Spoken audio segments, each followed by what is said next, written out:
So make sure you are muted. It makes us okay.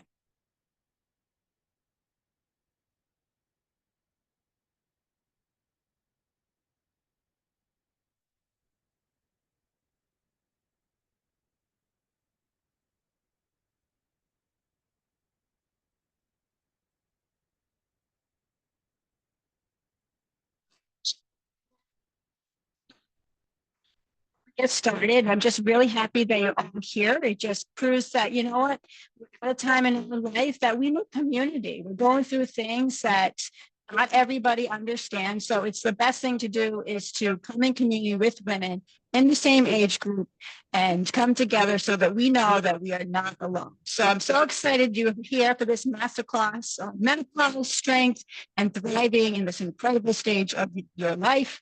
I believe it's amazing and great opportunity through this transition. For those of you who don't know me, my name is Erin McDermott, and I've been in the health and fitness space for well over 30 years. I specialize in helping 40 get strong, not just physically, but mentally and emotionally too. And before diving into coaching, I spent over 2 decades as a nurse. I saw firsthand how much misinformation and neglect women face when it comes to their health, especially during menopause. Unfortunately, doctors do not get any training in menopause when they go through their training. And as a nurse, I do not recall being educated on it at all. Fortunately, again, I chose to create this masterclass because I started having debilitating hot flashes around 3 years ago at the age of 50 that began to disrupt my life. Being the researcher that I am, I started to take a deep dive into this topic. I believe menopause is a time for transformation, not a time for giving up or slowing down. But here's the truth. You can navigate menopause with strength, grace, and confidence. Unfortunately, many women feel lost, confused, or even defeated by the changes they're experiences. But believe me, you just need the right tools, the right knowledge, and the right mindset. Today, I'm here to share my experience, debunk some myths, and show you exactly how to take control of your health. Together, we're going to redefine what this chapter looks like for all of you. I'm so excited you're here today for this webinar. Before we dive in, I just want to take a moment to clarify my role and some expectations. I am not a medical doctor, and this webinar is not intended to diagnose, prescribe, or treat any medical conditions. The information I'm sharing today is for educational and informational purposes only and should not be used as a substitute for professional medical advice. We strongly encourage you to consult your healthcare provider before making any changes to your health, fitness, or nutrition routines. Your health is unique to you. It's important to make informed decisions in collaboration with your trusted medical professionals. Additionally, I encourage you to do your own research and explore these topics further so you can make choices that align with your goals and your individual circumstances. This masterclass is being recorded for my purposes, including future use for training, or promotional content, and by attending, you acknowledge and consent to being part of the recording. To ensure a smooth and enjoyable experience for everyone, please follow these simple rules. Keep your microphone muted. To avoid background noises and interruptions, please keep your microphone muted unless you're speaking during a designated Q&A. Please be respectful.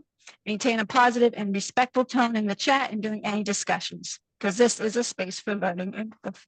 All right, use the chat feature faithfully. Feel free to ask questions or share in the chat, but avoid spamming or posting unrelated comments.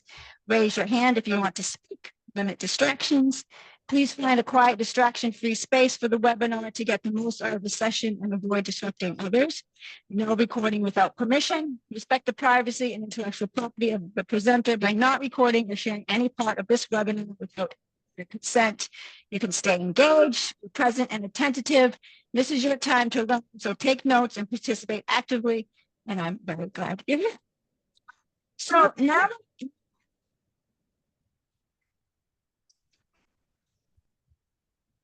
just say your symptom that you're dealing with right now during this time. And you can just unmute. Does anyone?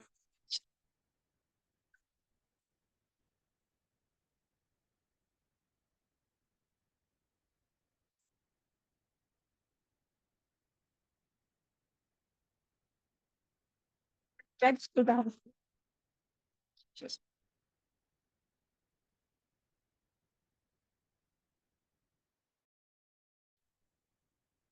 Can you guys hear me okay? Nobody can hear me? All right, hold on a minute. She did this like a little bit. I could hear you just go in and out a little bit. Okay. Can you hear me now? Yes, I can hear you. Yeah, it's all good now? Yes, for me. Yes, for Everybody me. can hear me? Thumbs up, yes? Give me a Yes. thumbs up if you can hear me, but you couldn't hear me before. Yes. Okay, I mean, okay. Let me just see if anybody else is coming in. Okay, good. All right, so if everybody can hear me, we're going to start now, okay? And I'm just going to go over a quick introduction on what to expect. All right, hold on 1 minute.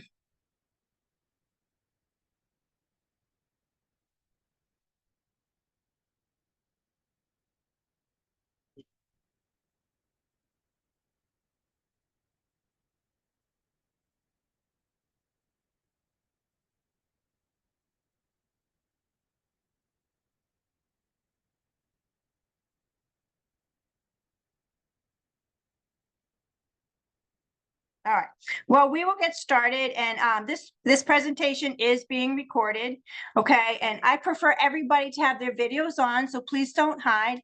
And so just because you're in here, you're giving me permission to use this video again for promotional purposes, for educational purposes, and to be used to my liking. So I have been a nurse in the state of Massachusetts since 1997. And unfortunately, I was never taught anything about menopause. That was not in my training. And doctors get zero training when it comes to menopause, literally zero, nothing. If you're an OB/GYN, you're going to learn about giving babies, having surgery and taking care of ovaries and removing ovaries and things like that. But you're not going to learn about menopause. So unfortunately, women don't get a lot of that treatment. And so what's happening right now is women are going to their OB/GYNs and they're asking for hormone replacement therapy, or they're saying that they have all these symptoms and they're telling them to go home and deal with it. So that is what's happening right now, unfortunately. And menopause and hormone replacement therapy is one of the biggest topics going on right now. And it's almost becoming a political topic, whether you take it or not. It's just kind of gone really crazy. So if somebody, about 5 people, can just say, where do you live? And what are one of the symptoms that you're dealing with right now? Anybody want to volunteer? I will. My name is. Okay. I live in Texas in the Dallas-Fort Worth area, and I actually just went into menopause due to a hysterectomy, and I'm having massive hot flashes. I've already noticed a lot of belly weight gain and some mood swings. And how old are you, Cindy? I'm 51. Okay, thank you. Anyone else? I'll go. Jerry Ann? Is unmute. You got the unmute.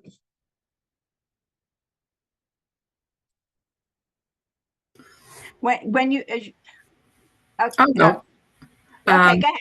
So I live in Pepperell, Massachusetts, and I just turned 50. I went into menopause early due to breast cancer from early on from chemotherapy, and I'm mostly dealing now with the weight gain. I've gone through the hot flashes and everything, and now I'm on the other side. But weight gain and bone pain, I would say, my two. And how old are you, Aubrey? I just turned 50. Okay, thank you. All right, Jerry Ann, you good? Yeah, I'm good. I think so. I'm Jerry Dilks. I live in Baltimore, and I'm 68. I had a total hysterectomy at 57.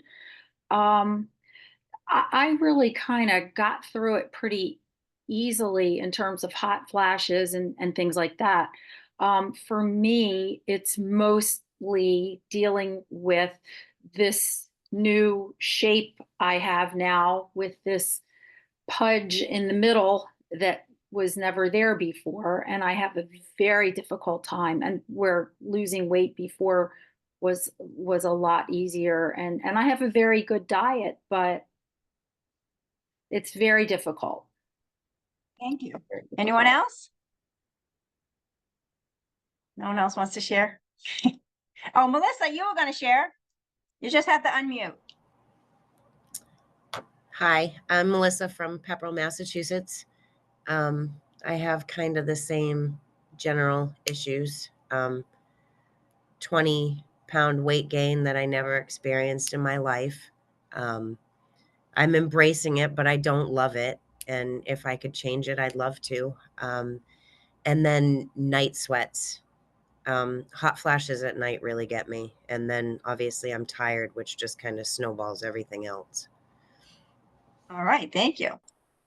Okay, so I am going to get through some boring stuff first. Okay, so it is going to be, I'm not a scientist, so I'm not here to replace anything that your doctor says.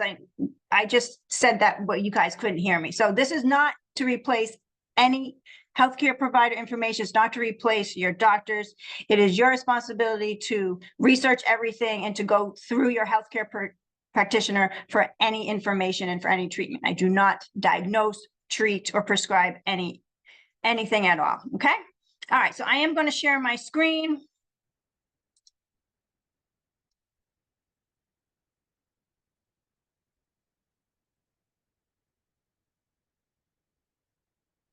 Okay, can you see my screen with the menopause on top or not? You can? Oh, great. Okay, good.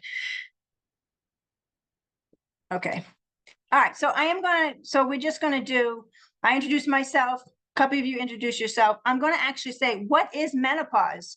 Because would you believe that most of us don't know the definition of menopause because we weren't taught that. We weren't taught in school. Doctors aren't taught it. Nobody was really talking about it. Okay. What hormones are affected during this phase of our life? We're going to go over the brief overview of the Women's Health Initiative study. If you haven't heard of that, that's extremely important. And it's one of the major reasons why there's a huge contraindication right now going on in estrogen and the estrogen world. And we're going to talk about what to do about it, a little bit about hormone replacement therapy, natural therapies, definitely nutrition, definitely what you should be doing about workouts and eating, your sexual desire, transformations during menopause, and final tips and takeaways. All right. So we all know that everybody's had hot flashes, night sweats, it seems like, insomnia, mood swings, irritability, you're feeling tired but wired, lack of sexual desire, joint pain, lack of motivation, not feeling as strong in the gym. I've definitely had that.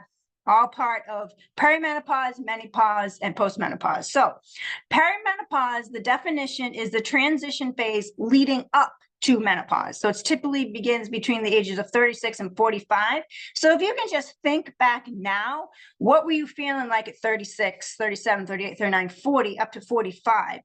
Did you kind of think about what is going on and feel a little different? I kind of getting some night hot flashes.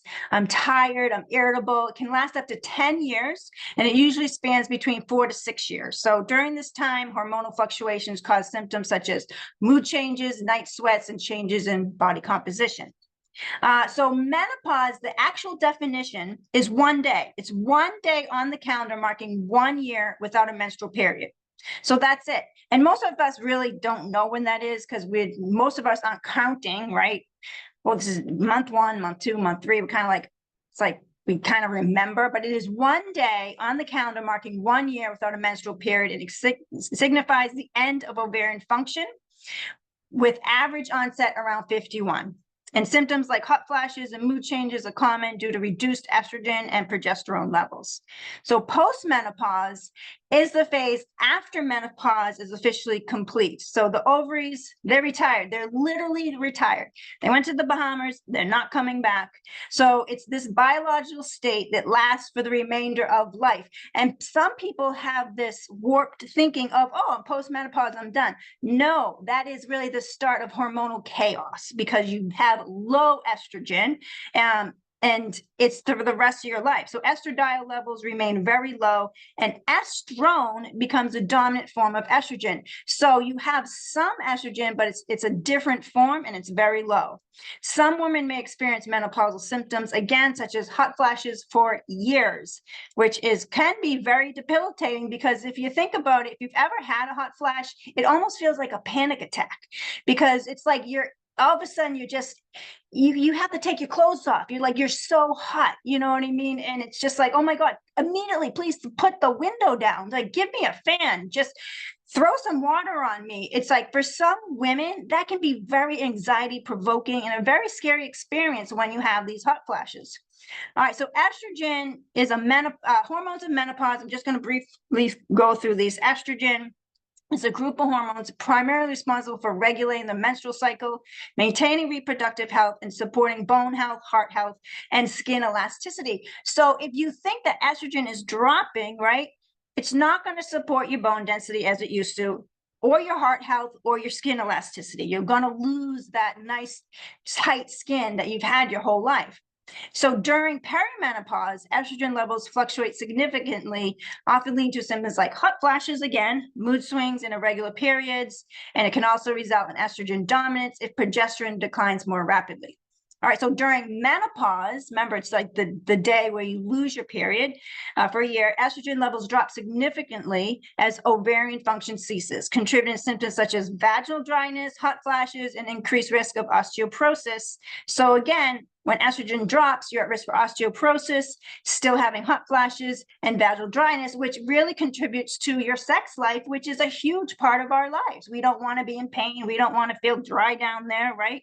We want to feel good and alive. So this is all things that's going on in our life. All right, so post-menopause, estrogen remains at very low levels, and its primary source from the fat tissue as estrone. And its decline continues to impact bone health, skin elasticity, and cardiovascular function. So just by looking at this alone, you can see how important estrogen is in a woman's life. And if you're getting all these symptoms, well, this is primarily one of the reasons why. All right, so progesterone, if you remember progesterone when you were pregnant, it plays critical roles in regulating the menstrual cycle and preparing the uterus for pregnancy. It has calming effects on the nervous system, but during perimenopause, progesterone levels decrease earlier than estrogen, and that can lead to estrogen dominance, which means you just have lower levels from progesterone. This can result in mood swings, irregular bleeding, and heightened PMS-like symptoms. And during menopause, progesterone production essentially stops as ovulation ceases, and its absence contributes to sleep disturbances, anxiety, and a lack of balance between hormones. So already it's just like, it's hormonal chaos, right? It's just a mess. So post-menopause, progesterone remains nearly absent, further exacerbating the lack of hormonal balance, potentially affecting mood and sleep. So if you haven't had any mood or sleep issues, you are very, very lucky. All right, so testosterone is also known as the male hormone, but women have it too. And it's still essential for us for muscle mass, libido, and overall energy levels in women. During perimenopause, testosterone levels begin to decline slowly, often causing reduced energy, loss of muscle tone, and decreased libido. And during menopause, they remain low, but still contribute to muscle maintenance as sex drives, albeit very less effective. Post-menopause, it continues to decline gradually. Its reduced levels impact muscle mass, bone density, and overall vitality. Though replacement therapy can be considered if clinically indicated. So I don't know if you've noticed that a man can go to their doctor and say, you know, I have erectile dysfunction, and they'll write them a script for testosterone, no problem. But you go to your doctor and say, I don't have a sex drive. They'll say, well, there's something wrong with you. And they'll give you an SSRI, which is an antidepressant. They think it's because you have anxiety. They think there's something wrong with your marriage. They think there's something wrong with you. But men just don't have that issue. All right, FSH, I'm just going to tell you, it's just important in telling you where you are, perimenopause, menopause, or postmenopause. When you get your labs drawn, this is what they're looking at to diagnose where you are, perimenopause, postmenopause, or menopause. So it's a follicle stimulating hormones produced by the pituitary gland. It plays a vital role regulating the menstrual cycle and stimulating the growth of ovarian follicles, which contains eggs. Perimenopause, the levels fluctuate as the ovaries begin to lose their sensitivity to X signals. This leads to irregular ovulation and menstrual cycles. Elevated FSH is often one of the first measurable indicators of the perimenopausal transition. Menopause FSH levels rise significantly as the ovaries stop producing eggs, and hormones like estrogen and progesterone decline. An elevated and consistent FSH level is a key marker used to diagnose menopause. So if you have a good doctor, they're going to check your FSH levels. All right, post-menopause, FSH levels remain consistently high as ovarian function has completely ceased. These levels, elevated levels, reflect the body's attempt to stimulate the now non-responsive ovaries. All right, does anybody have any questions about that so far? Can you all relate to that? To the symptoms and everything? Yeah, okay. All right. So why does this all matter? Well, it's critical for all of you to understand what's happening in your body, right? It's really hard to get information and how we can help combat the negative systems associated with this transition. All right, it's a time of the greatest body composition changes.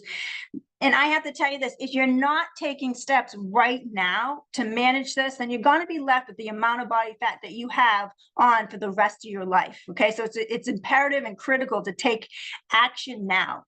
All right, the greater the body fat a woman has, the greater the vasomotor symptoms, which is like the hot flashes can be, and the longer that they can be, as well as the hot flashes, they can last much longer if you have more body fat on you.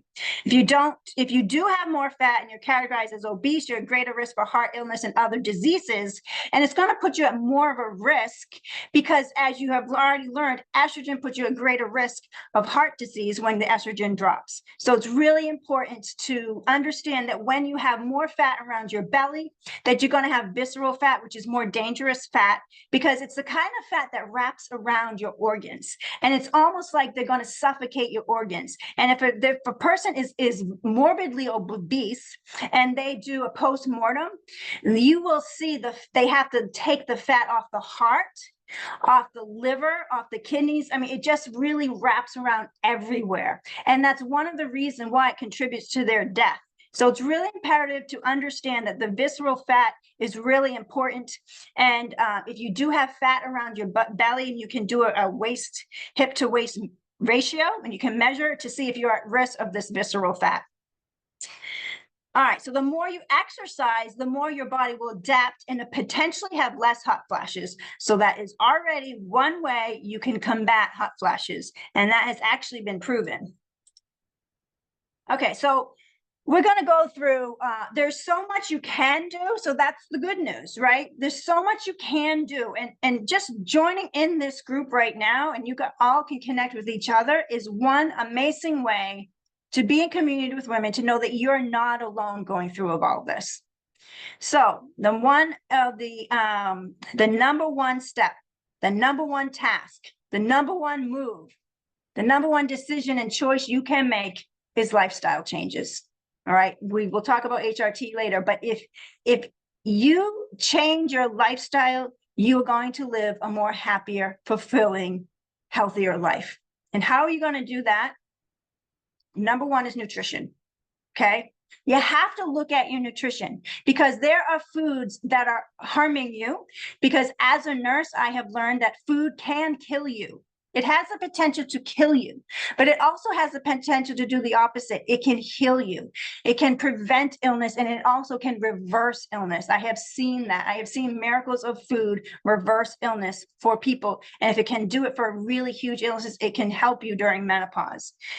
So you have to stay on top of your food. So the less processed food, the better. And I always tell my clients, 90% of the time, you should be making your own food, and it should be whole foods. 10% of the time, go ahead out and have a good time, because this is a lifestyle. You should be able to enjoy your hot fudge sundaes. You should be able to have a piece of pizza here and there. You're not going to be super restrictive, but you have to understand that these highly processed foods are affecting your hormones, and they're going to make you feel worse. So that is one of the major things that you need to do, is look at the type of food you're eating. And you really have to take accountability and take a hard look at yourself. If I do have extra weight on my body, and if I'm doing all these things and I feel like I'm eating healthy, have you tracked your food? Are you getting enough fiber? How do you know you're getting enough fiber? Because most women that I work with, after they track their food for 7 days, they're getting 10 grams, sometimes 7. And you should be getting 25 to 35 grams daily. So you need to track your food. So that's one thing you can do. Find a calorie tracker. MyFitnessPal is a great one. And just track your food. It's very simple, 5 to 7 days. Track everything you're eating and see what amount of fiber you're getting. Because fiber is key, especially during menopause. It's going to decrease the risk of cardiac illness and decrease the risk of having any gut issues. All right, Stacy Sims, and I'm in the process of taking her course right now, and I'm going to share it with you. She has an adaptogen sheet and resource sheet. So I'm going to show you that. Let me find that. So I paid for this course, and I'm going to share with all of you what she is sharing with me. So I think that is awesome. All right, so let me share my screen. Now, I'm just going to share this with you. I don't promote this. So she is saying it, and I don't know if you watched her. She's very natural. I have a feeling she's not taking HRT. I don't think she really says that, but she's an athlete. And she really talks about how you can do this naturally. Okay. So there is rhodiola rosacea, and I can link this in the comments for, so rhodiola rosacea, it's anti-fatigue and improves cognitive function. And it says the uses, it says how much, and it says how to take it and the contraindications. Another one is called magnolia belly. It boosts endurance, mental performance, and working capacity. She talks about maca, Siberian ginseng, and some for calming is holy basil, ashwagandha. Mushrooms, reishi mushrooms, cordyceps, lion's mane. I can link this in the chat if you guys want this. So these are directly from her course. And this is part of her course. I'm just sharing it with you. And the other one that she gives is this reference guide. Let me show you this one. So all of these references, links for menopause, and it's NAMS. If you don't know about NAMS, you need to look that up. It's the North American Menopause Society. Those are all doctors that are certified menopause doctors that will prescribe you HRT. They know everything that's going on. I can link this in the comments too. So there is a shit ton of information out there right now that you can all use. Okay. Let me continue on. Let me just grab this back.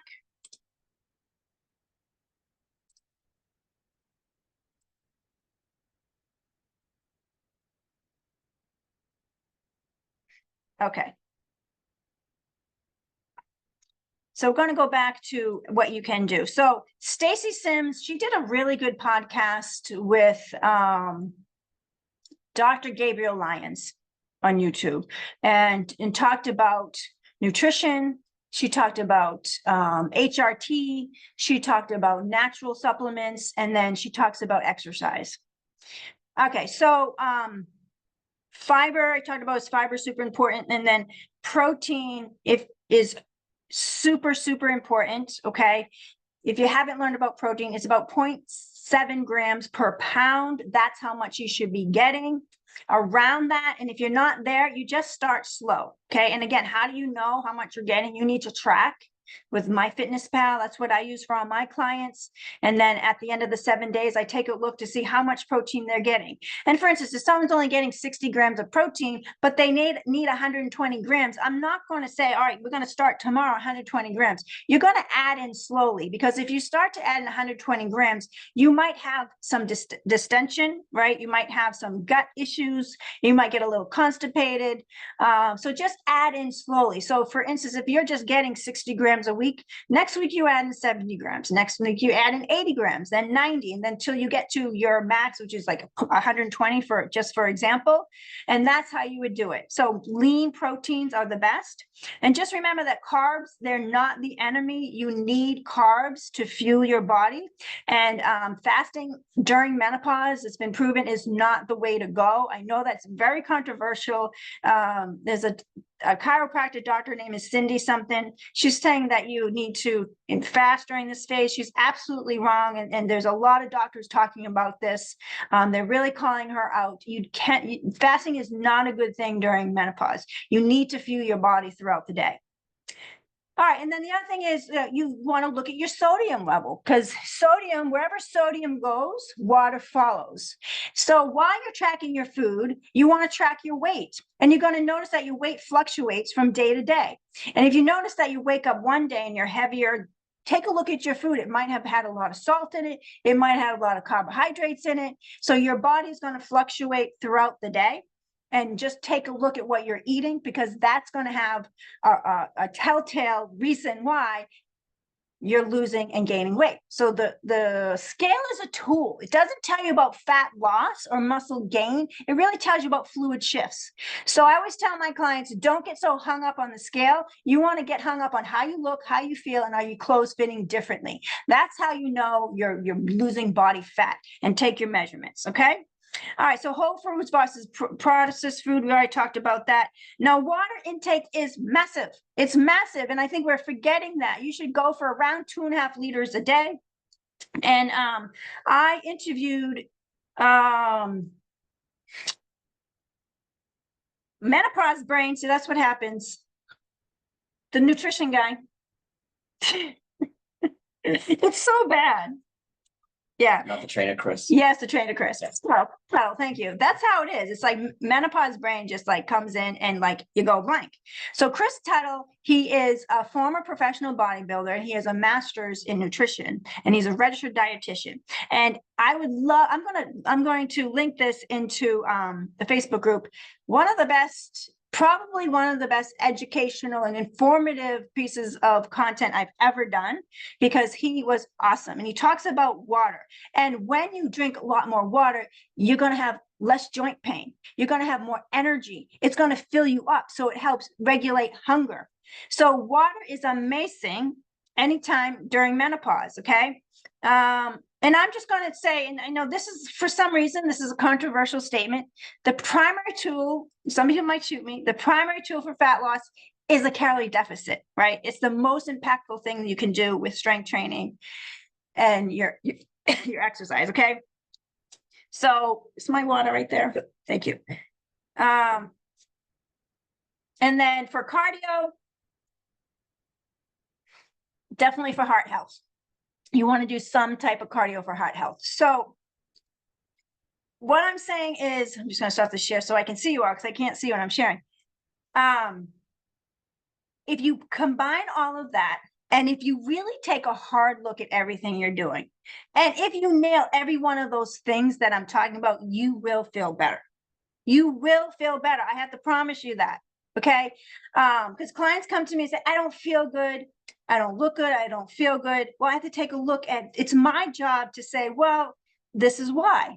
And if you're consistent, you're going to see change, because what happens is all of you are consistently inconsistent. And I can just say that because I've worked with hundreds of women. You're consistently inconsistent. So that's why you gain weight, you lose weight, you gain weight, you lose weight, right? And you feel like you can't keep it off.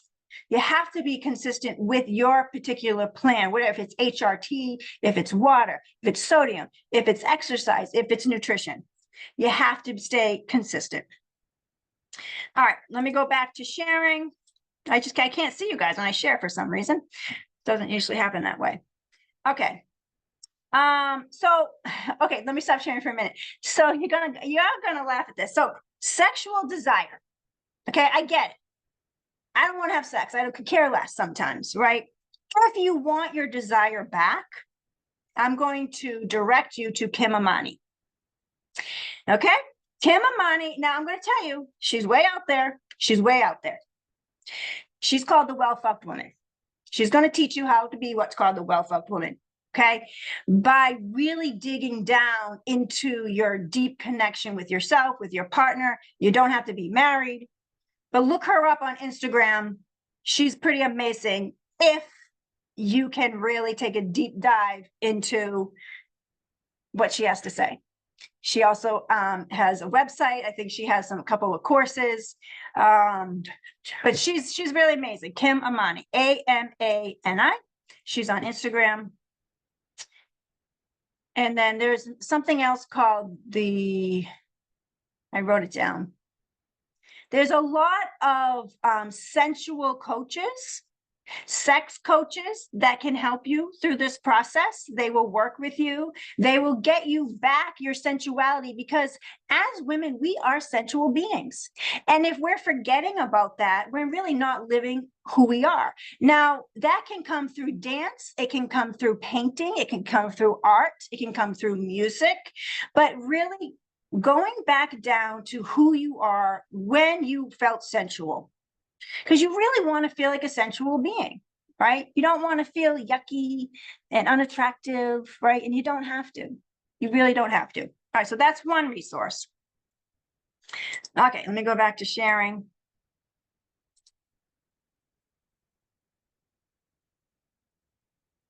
And just for some hope, I'm going to show you, I don't know if you guys have all seen. So I have permission to say that Suzanne is my client. She did not do any HRT and she dropped 25 pounds in 12 weeks. Okay. And before she did this, she was miserable. She wasn't feeling happy in her own body. She wasn't feeling happy in her relationship. She had a lot of menopause symptoms. She wanted to stay natural. And I'm fine with that because I'm natural and I like to stay natural too. But just look at the difference. And now, you know, she says the only thing that's the really bad thing is she's addicted to the gym and she has to buy a whole new wardrobe. So Karen is a 53-year-old. I do not have permission from her to say whether or not she was on HRT, but this is an 8-month transformation. She had to lose about 30 pounds. But again, she was miserable. Could you just look at her face? Sad, depressed, eating cookies for breakfast, really had to come clean with me and show me everything she was eating. It's very vulnerable, where we feel vulnerable during this stage of our lives, right? So just know that, you know, I'm not expecting you to do what she did because this is a competition, but this is possible. Deanna, she owns Gymnastics Village in Amherst, New Hampshire. She lost almost 20 pounds in 12 weeks, and I do not have permission to say whether or not she was on hormone replacement therapy or not. She is over 50 years old, which means it's the average age of menopause. Okay, another one over 50. 25 pounds in 12 weeks. This is Nusa. She just turned 40. 40? She just turned 40. Yeah, she was young. She was young. And then Lisa, who's best friends with Deanna, 20 pounds gone in 12 weeks. And I do not have permission to tell you whether or not she is taking HRT or not, but I can tell you she was one of the most emotional transformations I've ever had, because she wept out of happiness, because she was not feeling good in her own body. And after, so we do a photo shoot at the end, and she scheduled the photo shoot before her family went to Italy. And I just have to tell you this story. Let me stop the share for a minute so I can see you well. So she scheduled the photo shoot, and then as soon as the photo shoot done, she literally went to Italy the next day with her family. She got the photos. She sat in a coffee shop in Italy with her husband, and they wept. Both of them literally cried because of the transformation she did and how amazing she felt. Her husband cried, she cried, and it was just such an emotional experience for the both of them. So yeah, I don't have permission from her to say whether or not she was on HRT. Yeah. Okay.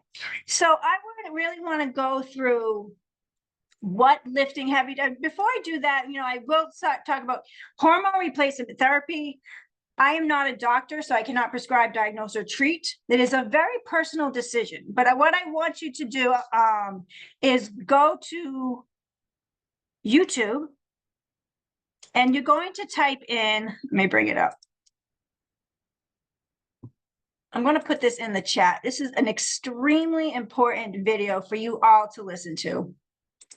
So this is Dr. Attia. I don't know if you've ever followed him. He interviewed he interviewed the woman who was the main investigator in the Women's Health Initiative, and went through all of the misconceptions, what happened, why did they stop treating women with estrogen? Because they were scared that it caused cancer, right? Because the media just went and said it caused cancer. And as soon as it went out to the media, all the doctors got scared and they stopped prescribing estrogen because all they knew was estrogen causes cancer. Estrogen causes cancer. And that was completely wrong, unfortunately. So he interviews her. Get rid of this so I can do the chat.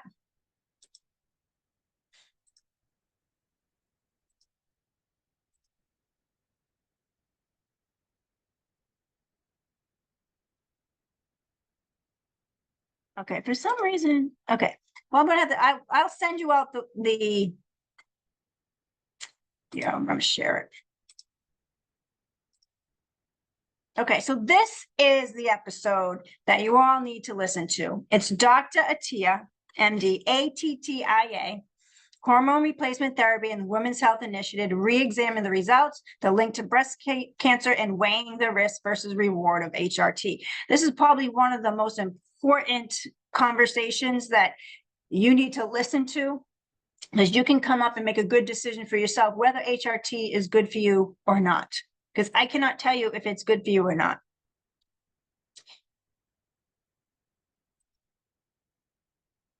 It's a very, very personal decision. What I can tell you is that women who do go on hormone replacement therapy, I have heard before they went on hormone replacement, they felt like literally a shell of a human, and then they got their life back.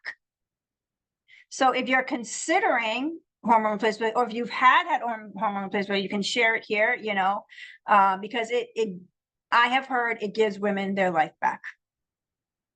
Because testosterone increases your energy, it decreases your pain if you have pain. Estrogen will help with hot flashes, so you get better sleep. So all these things are good things. But unfortunately, there's a lot of misinformation going on right now about HRT. Okay. Okay, so of course, I want to talk about strength training, because as you age, we're losing muscle mass, and that puts us at risk. So just think about what muscle does. If you have more muscle, your metabolism is higher, right? So it's one reason why you're having trouble keeping the weight off, because you're losing muscle mass. But we can reverse that by strength training. So the more muscle you have, the more ability you have to burn calories throughout the day. And so it's really imperative that you all are strength training. And Dr. Stacy Sims really, she's interesting, because she is now what she's saying, we've never heard this before, that estrogen is anabolic, meaning that it builds muscle. We've never heard this before, but she is a PhD in the differences between men and women. And she took a real deep dive into estrogen, and she's saying that estrogen is actually anabolic and it can help you build muscle. Because if you think about it, if the estrogen drops and you're losing muscle because of estrogen, well, if you put it back in, if you're maintaining what you have, or quite possibly she's saying it's helping to build muscle. So I found that quite interesting. I've never heard of that. She was on with Dr. Gabrielle Lyons and Stacy Sims. It's an amazing conversation, all about hormone replacement therapy, all about menopause. She talks about the importance of cardio and strength training during this phase of our life. Okay, so if you're not, you really have to do that. Okay, let's see where we're at here.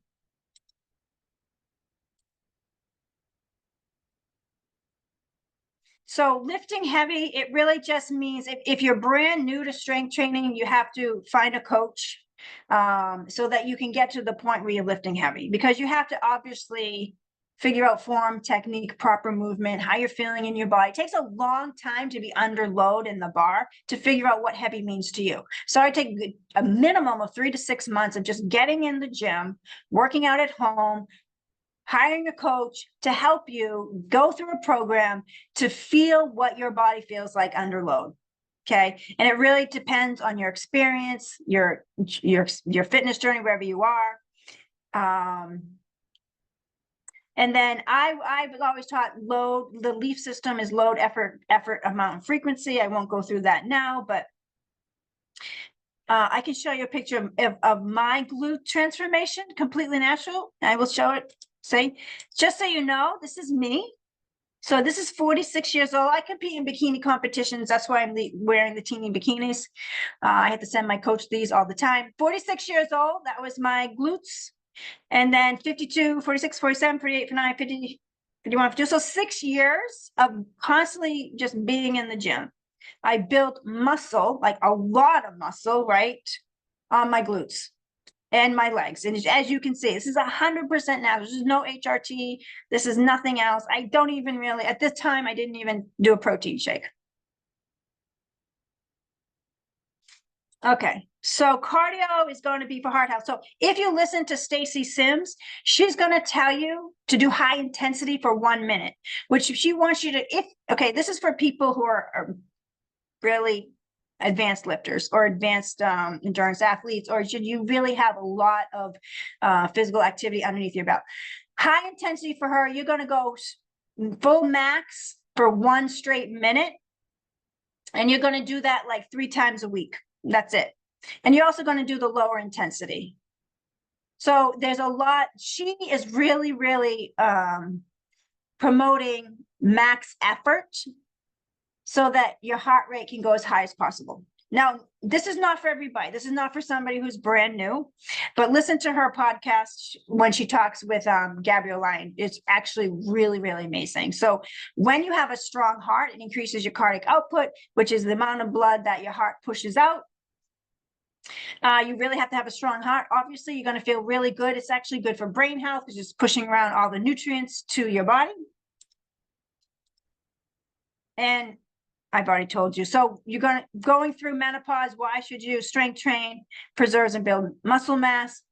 Reduces osteoporosis risk. So if you have osteoporosis, it's not like it's going to reverse it, but it's going to prevent any more. It's good for cognitive health and reduces dementia. And it can also actually lower the risk of Alzheimer's. And I know somebody asked about fiber. I have a fiber list I can give you. And then the supplements that I have, let me just share my screen one more time.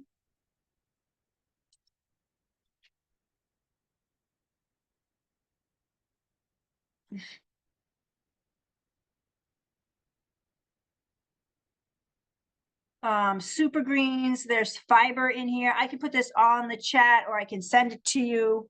I'll put this in. Okay, I have to stop the share. And there's fiber. Oh, I don't know why I can't see. My strength is not tech, so I don't know why I can't see messages. I'll put it in the Facebook page. All right, so that is really everything that I have. So I'm going to open up for questions or comments. If you guys have any at all, I would love to hear from you. I have a question on fiber. What should we be intaking daily for fiber? So fiber, you want to think about green leafy vegetables. Beans are amazing. Actually, avocado has fiber in it. I didn't know that. Gram wise, how much okay, so 25 to 35 grams a day? Yes. Oh, okay. Yes. And if you, I really encourage you to track what you're doing. Yeah, I'm not hitting I'm that going to at just, all. you probably have like 10 grams. I don't know you or, but most women are getting, from what I see, from working with hundreds of women, 10 grams Yeah, I'm Right, kind of because we with don't you. really pay attention. We don't really pay attention to fiber. So it just telling us we really need to pay attention to what we're eating for heart health and gut health. It's going to make a big, huge difference in how you feel, how your digestion is. Let me get my fiber list. No, okay. All right.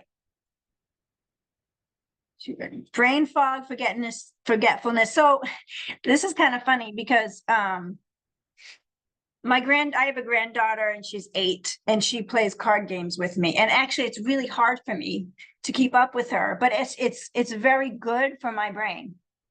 So creatine monohydrate is really, they're saying it's good for preventing Alzheimer's and dementia. It's one of the most well-studied supplements out there.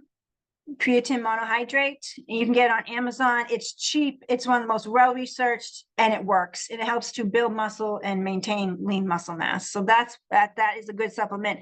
But also cardiovascular, cardiac health and brain fog is Stacy Sims is saying exercise.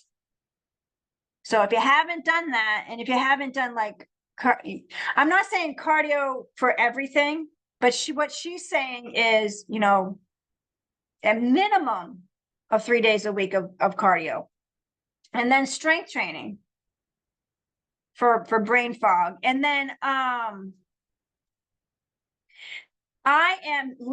just kind of learning more, using my brain more, because I am very forgetful. Like you heard me, I can't think of some words sometimes, and it makes me nervous, right? So like I say, with my granddaughter, we play these games, like, and she does like these things, Miss Mary Mac, right? And you have to like do all these things. It's really hard, but it makes my brain think. So just things like that. Try to take courses and to memorize things just to keep your brain young, right? And sharp, yes. And just know that I look at my cats and I can't think of their names. This is like real shit, man. It's just like, it's not fun. You know what I mean? Luckily I know my kids' names, but I'm literally staring at my cats and I'm like, you know what I mean? And then like I'm playing charades with my husband, like, because I can't think of the word, like, and I can't, it just doesn't want to pull out of my brain, you know. And I'm just like, oh, it's just, I have it on the tip of my tongue. I know what I want to say, but it's not there, you know. So I'm trying really hard to prevent that. So I need to do more cardio. I think that will definitely be helpful. Oh yes. So is that next level? Is that Stacy Sims? Yes. So she has a new book, right? Yes. So her first book was, I forget the name of it, but she has a new book, Next Level. You really have to listen to her. She is so passionate about this topic, and she really goes deep. Like she goes deep into the cells. It's almost like she eats, lives, and breathes it. She can't do anything else. Right. So you're going to get a lot of information from Stacy Sims. I'm taking her course right now. She's really, really first was Roar. That's right. Roar. ROAR. She's really, really interesting person. And I can kind of just tell she's natural. I don't think she's taking hormone replacement therapy. So I don't think that if you want to learn about hormone replacement therapy, I would go to like, Mary Claire Haver, right? And all her colleagues are talking about it because she's pissed. She's pissed about the World Health Initiative because no one told her this, and she's actually OBGYN. She said she was the worst doctor ever because she was treating menopause women horrible, saying like, oh, you just have to deal with it. I'm sorry, because she didn't know either. So now she's apologizing, but this is her life now, teaching people HRT, the benefits of hormone replacement therapy, the benefits of estrogen. A lot of doctors don't understand that testosterone also is a female hormone. It's going to make you feel good if you take it, and it's going to give you energy, and it could potentially help you decrease pain. Yes, Galveston diet. And then she admits after that she doesn't have enough protein in that one, because she went on Gabriel Lyons podcast too. Gabriel Lyons like had a talk with her about protein. Ask no I have questions. a question about sodium. Yes. I know we talk about staying low sodium, but that is one of the ones I don't understand in terms of like, how do I really know it's high sodium? Like, what is the milligram or the grams that you know, okay, this is way too much? So I would look at your daily count. So you would just, again, track your food in like MyFitnessPal and take a look at your daily count. And it's not like, like, and MyFitnessPal will give you the right amount of sodium based on your information. Like 15 to 2,500 milligram per day is fine. Got it. And then if you're drinking a lot of water, right? But you don't know until you track your food. And so it's just say you eat Chinese food, but that one meal might have been 2,000 milligrams, right? Well, probably more, but, or just say you had a piece of pizza. Yeah, that's going to be a lot of sodium. But for the whole day, it should be fine. That's what I'm saying. Like you don't have to super restrict yourself. But once you understand, once you see on paper, like, oh my gosh, my sodium is up the roof. I'm not getting any fiber. I'm barely getting any protein. And then you really change all of that. It's going to make a massive difference in how you look and how you feel and your energy levels. So I really, really encourage you to track your food in a calorie tracker. It doesn't matter which one it is. So I use MyFitnessPal for my clients because I get to see them once we're friends so that I can take a look and see their 7 day. I have them tracked for 7 days. And then they come back with me on a Zoom call. We go over every single day. And then I say, you're not getting enough fiber. We got to fix that. And then MyFitnessPal also will track your micronutrients like vitamin C, vitamin A. Like when I got my labs done, my vitamin A was low. So now I'm on a vitamin A supplement. So I take that. I take vitamin D is super imperative too. You can check your labs. Oh, Mary must have left for a minute. You can check your own labs. I have all the resources I'm going to send you guys. I'll put it in the Facebook group. And what was the amount of protein you gave per 7 So pounds? it's about 0.7 grams per pound, about that. It's a roundabout. So, but like I said, if you track your food and you notice you're only getting 60 grams and you need 120, you add in slowly. Because that big change it could change your digestion. It could give you constipation, maybe diarrhea, we don't know, right? But if you're all of a sudden you're drinking 2.5 liters of water, you're getting you change your fiber and your sodium and your protein all at the same time, things are going to shift and you might go through a not feeling so good for a little while. But so just adding slowly. Yes. One thing I notice, and I think it's because I don't get enough protein, is that I have lifted weights for many, many years and, I have good strength, but I do feel like, I'm kind of pumped after I work out. And then like during the week, I'm like, it just looks very deflated. So is that probably lack of protein? I love this question. This is the best question ever. And I only know it's because I've been a competitive athlete for years and a physique athlete. So I have to show my pictures to my coach. And when I get closer to my competition, there's 10 days out, I'm showing her my picture every single day. And not only every single day, but morning, afternoon, and night. And then when I get closer to show, it's like you show when you wake up, when you're nice and it's called flat. You're going to look flat, flat, flat, flat. You got nothing in your stomach. You got no veins, nothing. You just look, no muscles, you look flat. Okay, now you're going to send me pictures after your first meal. All right, you look good after your first, a little bit better. You're still a little flat, right? And then after your third meal, I send my picture. Oh, I'm looking a little more pumped. Then I go to work out and I get a little bit of a pump, right? So it depends on what time of day, when you worked out, what you ate. Because when you look in the mirror, your body is always going to look different. It just depends on what you ate, right? Your stress level, how much sodium is in your body, how much carbohydrate is in your body, how much water you took in. It's all, your physique is going to look different throughout the day. And your weight's going to change throughout the day as well. Does that help, Cindy? Yeah, it does. I was just, curious if, without tracking food yet, if that could be a sign that I'm really not taking in enough protein to build those muscles and keep them. Right. No, I'm put more of carbohydrate and sodium based on what you look like. Because carbohydrates and sodium and water changes the way you actually look. There's like, and that's like then when I'm coaching clients for a competition, right? I don't coach all clients for competition. When I do, like, they have to send me the pictures first thing in the morning.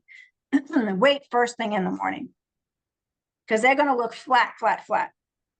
And then after they eat a sodium meal, carbohydrate meal, you want to look nice and full for your show or for photo shoots. Because I coach my women to get to photo shoots. And I say, all right, you need a little more sodium. We want to puff you up a little. You need a little more carbs. You want to look a little more, not a little more like full's the word, like nice full glutes, nice full shoulders. You know what I mean? So you give a little more carbs. So it's really manipulating the carbohydrates, the water, the sodium, not the protein. Got it. Thank you very much. That is helpful. Yeah. Does anybody have any comments or questions? Fiber. So Melissa, if like there's a lot of information about HRT and the cancer risk, I would honestly just listen to that podcast with Dr. T. He talks all about that. And so doesn't the principal investigator. Yeah, and somebody said HRT gave you their life back, which is, I've heard that a lot. I really have heard that a lot. Goodness, okay. Anything else? Okay. I just have a quick question. I know this may be more specific to my doctor, but HRT is usually a combination of like estrogen, progesterone, and maybe testosterone. Is that correct? Yeah, and sometimes some doctors will put you on thyroid as well to optimize your thyroid, because the thyroid will give you more energy. So if you say you're on progesterone, estrogen, thyroid, and testosterone, that's called optimizing. And you can totally do that. And then like a lot of people say, oh my God, I feel like a different person, like in my 20s. Because I first brought it up because it's just been since October since I started. And so I asked my gynecologist and she just offered estrol, or I'm not quite sure. So I didn't know, and I'm sure I need to ask more questions, but if that's a combination or is that estrogen only? Estriol? Yes, I believe so. That should be just estrogen. I would go to the NAMS website, North American Menopause Society, and if you don't feel like your doctor's answering questions, that website has doctors for you there. Okay. They also, like, your doctor's an OBGYN. You have to ask, are you a certified menopause specialist? I wouldn't go to a regular OBGYN to get recommendations for menopause, because they just don't know. They haven't been educated, and it's not their fault, but their focus is on babies or removing your ovaries or doing C-sections. Yes. So I would find a doctor that is certified menopause. One in Boston, Dr. Hirsch, Heather Hirsch, Hirsch. She's all over YouTube. She's very, very informative about everything. She's a menopause specialist. She has a clinic in Boston. Dr. Edwards Jacobson, I had a consult with him. He's in Connecticut. He does anybody anywhere. Edward Jacobson. He will optimize your hormones, and he has you do a shit ton of labs. Excuse me, I swear a lot. He will do so much lab work. You're just like, oh my gosh, like over the top. He'll check your risk for heart disease. He'll check your risk for blood clots. He'll check your risk for gut health. You know, he'll check you for sensitivities to gluten and wheat. He wants to know everything before he even thinks about putting you on anything. So he's going to do a really deep dive. And see, OBGYNs don't do that. They might they might not even test your estrogen. They're just throwing you on estrogen for a little while. So you really have to advocate for yourself, unfortunately, and you can't really go to OBGYN, and this is their passion. So you want someone to be passionate about this and excited. Like, I'm going to help you. This is going to be amazing. You're going to feel great. I know exactly what you need. That's how you want to feel in the care of a doctor. If you don't feel that way in the care of a doctor, then you just go to another one and it's fine, because there's so many great healthcare providers that are going to help you. So you just have to keep searching. But all this information I've given you, like, you will find them, like the NAMs, Heather Hirsch, Edward Jacobson, they're all out there trying to help you go through this process. Erin, I have a question. Yes. You said about gradually doing protein. Wouldn't you want to do the same thing with fiber too? So you wouldn't Yes, absolutely, 100%. Yes. Because if you put it in all at once, you're going to feel bloated. It might get you constipated. You might have diarrhea. It might have the opposite effect either way. So absolutely, if you're only having 7 grams, add it in slowly. It's like go for 10 one week, 15 the next, 20 the next. Make sure you're drinking. Get that 2.5 liters in of water. You're going to feel amazing. So you suggest the supplements that you had mentioned to help with that too, with the fiber? You can have a fiber supplement, yes, in the meantime, yes. I'll put everything. For some reason, I can't do it in the chat. I'm sorry. It says waiting on participants. I don't know why. Okay. Sorry about that. But yeah, I'll put it in the Facebook page. So if you are only getting 7 grams of fiber, which means, you know, you really need to up the ante here, right? More whole foods. Do it slowly, yes, because you can't go from low fiber to eating the optimal amount the next day. It's going to mess up your digestive system. So add it in slowly, absolutely. But, you know, you're only going to know if you track. If you're not tracking your food, it's really simple. Like, people say, I don't want to do it so hard. It's actually exciting.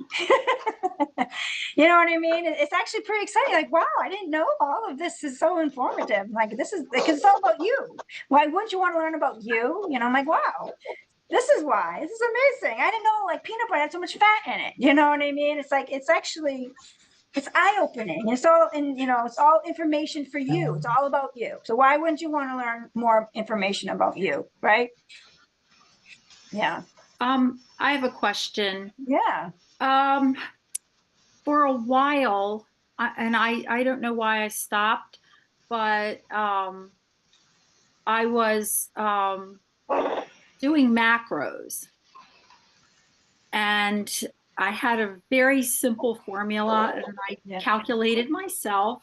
Yeah. And it comes out to be just about what you're saying in terms of, you know, protein and fiber. It's very close, you know, to what my calculations were for myself. But on My Fitness Pal, if you upgrade to their subscription for the year, it will calculate. You can do your macros. It's very simple, and it's very easy to follow. And I think that that's probably what I'm going to have to end up going back to. Doing that, because I think that worked well for me, you know, at the time. But I don't know why I stopped. But I mean, because, you know, it's just extra work, extra things you have to do. But like, for me, it's just like brushing my teeth. Right. You know, it's just part of my routine. And then if you can put recipes, like, say, like, because I have my oatmeal has certain things in it. So I just make it a recipe and I just click. Right. So it's one click instead of adding 5 different things. That's right? how this, So, that's very simple. Yeah, it's very simple. And it's not like you have to do it forever. So just say, I'm going to dedicate myself for 8 weeks. And then you kind of like, if you're going to do it for 8 weeks, you can intuitively eat after that. Do you know what I mean? Because you just kind of get used to it. And it's very eye-opening to see what 119 grams of protein looks like in a day. Right. It's a lot. it's a lot of food. And I think I found that to be the most difficult because I don't eat if I'm not hungry. Yeah. And I felt So like do you exercise, Jerry? I do. I What do you, how do. often? Several times a week. Right What are you now, doing? I do cardio. I do weights. I had a fitness person that I was working out with, and I do virtual. But I'm a self starter, so Mhm. I can do that. Work out at home, or I have a gym. I go to a gym. Oh, nice. I go and I live in Florida sometimes. So when I'm there, I have Nice. a gym there, like right in our complex. So, I'm pretty for 68. I mean, So maybe you don't look 68. I'm You have pushing great 70, skin. baby. I always say that. Always say my next zero birthday is 70. But my mom's 88 and she still Yeah. works. So I mean, we just come from a long line, I guess, of people that just do that And kind of let's stuff. see. But it's frustrating still, though. I mean, because I'm not. I guess you expect to be what you were, and when you're not, now you're just Yeah, kind of no. Get that thought out of your head. you're You know what bummed. I mean? You get Yeah. bummed over it. It's like you were Well, I talking about. mean, do you want, you have to understand, like, what do you, if that's really your goal, if you want to drop body fat, do you really want to do that? Yeah. I mean, is that real? Because then you just have to stick to the plan. It's not. It's You know not what I even. mean? Yeah, it's not even. For me, Okay. it's not. It's not even that much. It might be 12 or 15 Yeah, pounds. But it's there, right. and I cannot get it to budge. But I understand. All these things, the hot flashes, I'm past that now. Thank God. Oh, thank God. I don't have that problem Do you anymore. mind if we ask, did you take hormone replacement therapy? You I did. did. So you went through it and now you don't have any hot flashes. Well, it's funny because I Thank you, had Lisa. them. I had terrible hot flashes. Like I just, like you said, rip your clothes off kind Yeah. of hot flashes. And I was 57, still getting a period. Oh, And wow. I know. So my doctor decided to do a biopsy and found precancerous cells in my uterus and said, you know what, we're just going to take care of this right now. Yeah. So I was a little upset about it, but because I thought if this is what it feels like before a hysterectomy, what is it going to be like after? Right, It's right, right. going to be awful. And it really wasn't. It was so much better. It was like the best gift that ever happened was having that hysterectomy because it really did stop a lot of Oh, I see. Okay. Get it. but All right, the get that. other things happen, the mood swings, and but it Yeah. wasn't anything that I thought I needed hormone replacement therapy. But now I'm thinking, I wonder if I do. Oh, yeah. That's another thing. So the older you get, you just listen to that podcast, you're going to get the answers for that with Dr. T. Let me answer Cindy's question. This is a really good Yes. question. The difference between macro and just tracking your food. So macros are going to be very imperative to get you to your goals. You have to know your macros. So you always start with your protein first. So if you say, all right, I need 0.7 grams per pound or around that, you track your macros, you track your food for 7 days. Then you take your average of your protein, carbs, and your fat, okay, for 7 days. You add them up, averaging them out. That is what is maintaining your weight right now. So say somebody's 140 pounds and 5'3". They are probably eating over 2,000 calories. If you're 5'3", 140, 150 pounds, you're probably eating over 2,000 calories, okay? If you want to drop fat, you have to take 300 to 500 calories away from that. But that can't come from your protein, right? So if you want to do aggressive, you would take away 500 calories. If you want to just drop half a pound to a pound per week, you would take away 300. So just for instance, if you're doing 2,000 calories, you would start your deficit at 1,700. But you say, all right, I need 0.7 grams per protein per day, and you're 150. You're going to times that. You're going to get the amount of protein. You're going to take those calories away from it sounds complicated. It's 4 calories per gram.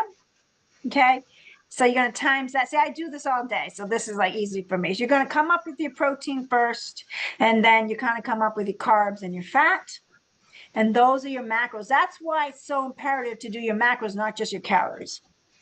Anybody can say eat 1,800 calories, but you have to have the breakdown of the macros, which is protein, carbs, and fat.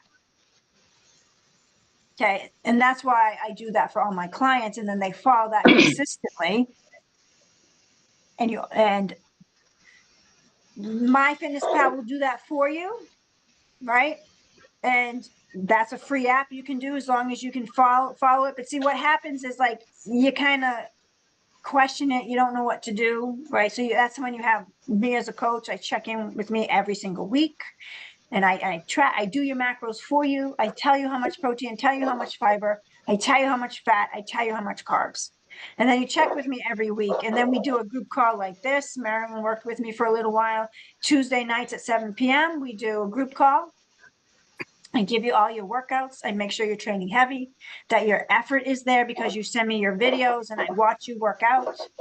Right. And so macros are extremely important. It's the breakdown of the calories because it's protein, carbs, and fat that matters. So it's the breakdown of the micronutrients, which is protein, carbs, and fat. You always start with protein first, but MyFitnessPal will do it for you. You put in your goal, you put in your weight, you put in your goal, and then you have to follow it. But you do that by yourself. But what happens when you're by yourself? You kind of get lost. You ask a lot of questions. You have some self-doubt. Then you quit. You don't know if you're doing it right, right? So those are all that's why it's absolutely amazing to track your food. Oh, Isabella, thank you. Okay. Are there any more questions? Does that help, Cindy? Yes, I mean, I think I'll need to figure out the math part, because it sounds overwhelming until I know you just get those formulas and it just sticks. But yes, that is. Yeah, yes. You figure out your protein is 0.7 grams per pound. So you figure that out, and then it's 4 calories per gram. You figure that out, and then the final is I do like 45% carbs, 55% carbs, and 45% fat. But if somebody wants more fat, I'll do 55% fat, 45% carbs for the remaining calories. I know that doesn't make sense to a lot of people because I do this all the time, so it's easy for me. But MyFitnessPal will calculate it out for you. You just have to stay consistent with those particular macros, and you need a food scale, you need a measuring cup, teaspoons, everything. You have to weigh everything, right? Because research will show that if you don't track correctly, it'll be 50% off, which means like it can be 50% more calories, right? That's why you get me. And I'm so glad that you said that today, because I've heard about the deficit all the time, but I've always just looked at the calorie numbers. Right. That's why it's important. Like you need to have the right amount of protein, the right amount of fat, and right amount of carbs. If anybody's in a calorie deficit, for me, I never ever put them below 40 grams of fat. Ever, because it's very imperative that menopausal, perimenopausal, and postmenopausal women have enough fat. So I never ever go below 40 grams of fat. And in fact, I like a little more fat for our age.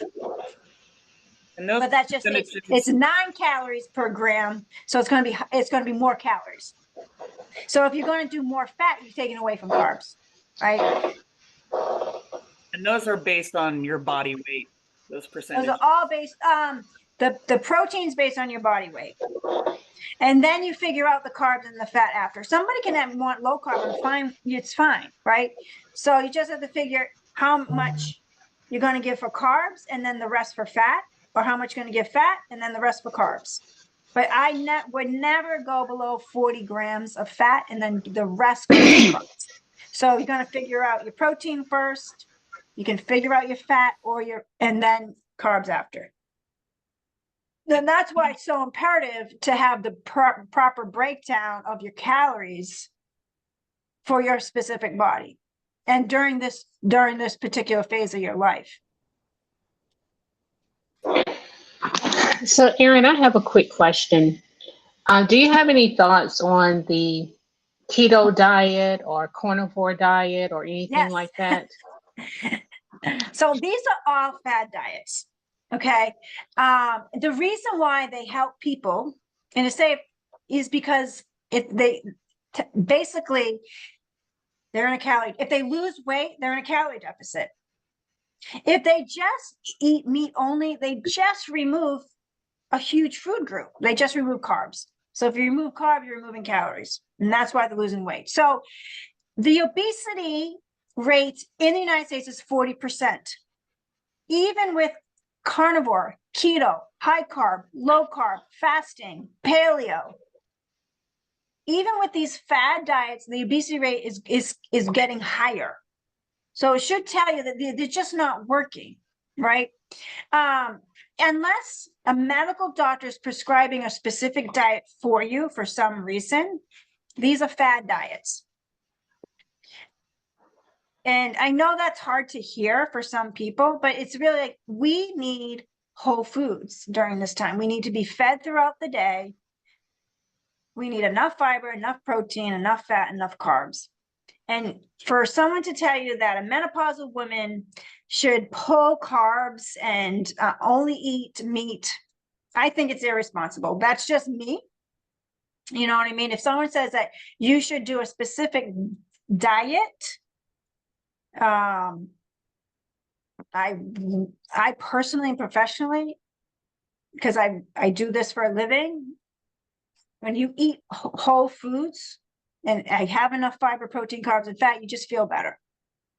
And you will listen to Dr. Stacy Sims talk about this as well. She's completely against fasting for our age group.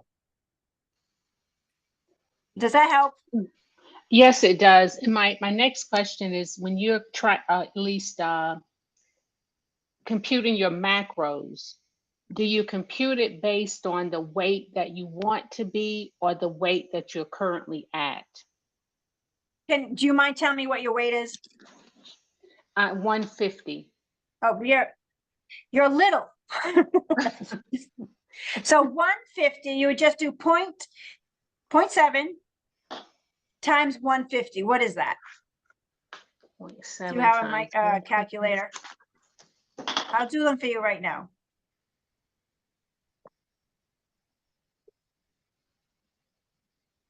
So how tall are you? What is your first name? Because your first name's not there. Olivia. It's Olivia. Olivia, how tall are you? 5'5". You're 5'5", 150. So my guess is, because I'm 5'5", if you're 150 pounds, you're probably eating 2,300 calories. I'm guessing every day. If you put in My Fitness Pal and you're just nobody's watching, you're not scared to show anybody, you're probably eating 2,000 to 23, maybe 2,500 calories. Okay. So we're just going to base it on that. So if you're 150 pounds times 0.7, you need around 105 grams of protein, which is not that much. You can totally do that. Okay. Wow, that sounds like a lot. So it's like, get a protein powder. I put mine in the Facebook group. Protein powder is 20 grams. Sometimes they have up to 30. And then do you like eggs in the morning? Every morning I eat eggs. Yeah. So Yeah. how do you eat them? All kinds of ways. Boiled, scrambled, over easy. Perfect. How many do you have? 2. Oh, have 4. Take out the yolks. All yolks? No, take out the yolks. You can have 1 yolk, 4 egg whites, and make it any way you want. So now you just upped your protein by almost 15 grams. Okay. Okay, and that's not going to, it's not going to, it's easy, right? Adding 2 more eggs, it's not a lot of food. Okay. And then, so now if you get a protein shake, so you're around 30 grams of breakfast, 30 grams of protein shake, you have 40 grams left. So that is basically 1 or 2 meals. How easy is that? So Right? I can't tolerate whey. Do you know a good protein powder? Yeah. Yes, I'm Whey going to put it in the Okay. Facebook group. Okay, perfect. It's actually a plant-based one that I have, and it's a superfood one. It has other proteins in it, and it has so it has 18 grams. I do soy, but you can do whatever you want. Okay, so I do soy. I do 2 cups of soy, 24 grams. So when I do my protein shake, I get almost 40 grams of protein. So easy, right? Okay, so let's see if you want to lose weight and you're 150 grams, you're 150 pounds, and I'm just going to guess. So I would put you around 1,800 calories. Okay, so if you have wanting to get 105 grams of protein, it's 4 calories per gram. So what we're going to do is 105 times 4. That gives us 420 calories. 420 calories is coming from protein. So what we're going to do is we're going to 1,800 minus 420. So 1,800 minus 420 is 1,380. So we have 1,380 calories left over. So what I do from here is I'm going to give you 55% is going to come from carbs, 45% is going to go to fat. So I'm just going to figure that out in my calculator. Times 5 equals 759 calories is coming from carbs, and there is 4 calories per gram. So we're going to divide 4, and that's going to give you 190 carbs. Okay. And then the remainder is 45%. So we're going to go 1,380. Oops. 1,380.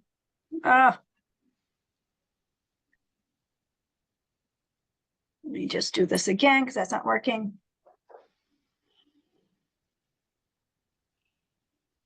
Okay, I don't know why I can't do 0 on this.